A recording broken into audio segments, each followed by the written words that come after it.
வணக்கம். மத்திய கிழக்கில் 2000 ஆண்டிற்கு பிறகு மிகப்பெரிய இராணுவ குவிப்பு நடந்துள்ளது. ஈரான் மீதான தாக்குதல்கள் குறித்த முக்கிய செய்திகளை இப்போது பார்ப்போம். மத்திய கிழக்கில் அமெரிக்கா தனது வான் மற்றும் கடல் வழிப் படைகளை வரலாறு காணாத வகையில் நிலைநிறுத்தியுள்ளது. இது ஈராக் போருக்கு பிந்தைய மிகப்பெரிய குவிப்பாக கருதப்படுகிறது.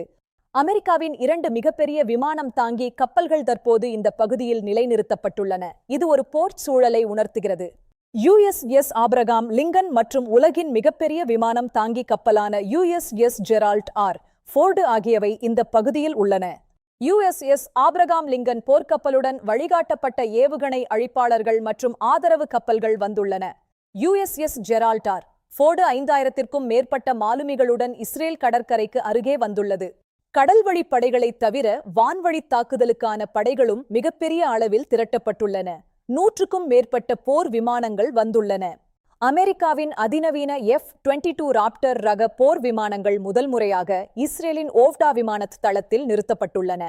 இவற்றுடன் F-35, F-15 மற்றும் F-16 ரக போர் விமானங்களும் அமெரிக்கா மற்றும் ஐரோப்பாவிலிருந்து இந்த பகுதிக்கு மாற்றப்பட்டுள்ளன.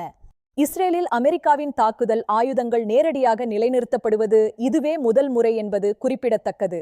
இந்த விமானங்களின் நீண்ட தூர பயணத்திற்கு தேவையான எரிபொருளை வழங்க பிரம்மாண்டமான டேங்கர் விமானங்கள் தயார் நிலையில் உள்ளன.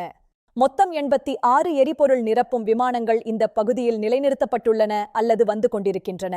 இஸ்ரேலின் பென் குரியன் விமான நிலையத்தில் மட்டும் 14 அமெரிக்க டேங்கர் விமானங்கள் தயார் நிலையில் உள்ளன. இராணுவ தளவாடங்கள் மற்றும் வான் பாதுகாப்பு சொத்துக்களை கொண்டு வர 250க்கும் மேற்பட்ட சரக்கு விமானங்கள் பயன்படுத்தப்பட்டுள்ளன.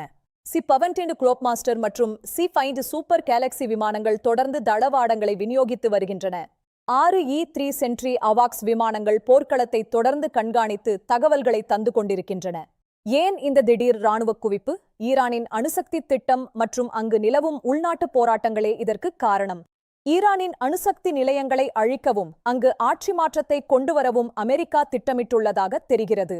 ஈரானில் நடந்து வரும் போராட்டங்களில் ஆயிரக்கணக்கான மக்கள் கொல்லப்பட்டதற்கு அமெரிக்கா தனது கடும் எதிர்ப்பை தெரிவித்துள்ளது. முக்கிய செய்தியாக பிப்ரவரி 28 அன்று அமெரிக்காவும் இஸ்ரேலும் இணைந்து ஈரான் மீது தாக்குதல்களை நடத்தியுள்ளன. ஈரானின் தலைநகரான தெஹ்ரானின் மையப்பகுதியில் பலத்த வெடிச்சத்தங்கள் கேட்டதாக தகவல்கள் தெரிவிக்கின்றன. இந்த தாக்குதல்கள் ஈரானின் முக்கிய இராணுவ தளங்களை குறிவைத்து நடத்தப்பட்டதாக கூறப்படுகிறது. இந்த தாக்குதல் மத்திய கிழக்கு நாடுகளில் பெரும் அதிர்வலைகளை ஏற்படுத்தியுள்ளது. அண்டை நாடுகளின் நிலைப்பாடு என்ன? பிரிட்டிஷ் வான்படையின் டைபூன் விமானங்கள் கத்தாரில் உள்ள அல்-உடைத் தளத்தில் தயார் நிலையில் உள்ளன. அதே சமயம் ஐக்கிய அரபு அமீரகம் போன்ற நாடுகள் இந்த தாக்குதலில் தங்களை ஈடுபடுத்திக் கொள்ளப் போவதில்லை என்று அறிவித்துள்ளன. அமெரிக்காவிற்கும் ஈரானுக்கும் இடையே நடந்த பேச்சுவார்த்தைகள் தோல்வியடைந்ததே இந்த தாக்குதலுக்கு காரணமாக கூறப்படுகிறது. ஈரான் தனது அணுசக்தி நிலையங்களை அழிக்க மறுத்ததால் இராணுவ நடவடிக்கை ஒன்றே வழி என்று அமெரிக்கா முடிவு செய்தது. இந்த படைக்குவிப்பின் முக்கிய நோக்கம் ஈரானின் அணுசக்தி திட்டத்தை முடக்குவது மற்றும் அமைதியை நிலைநாட்டுவதே ஆகும்.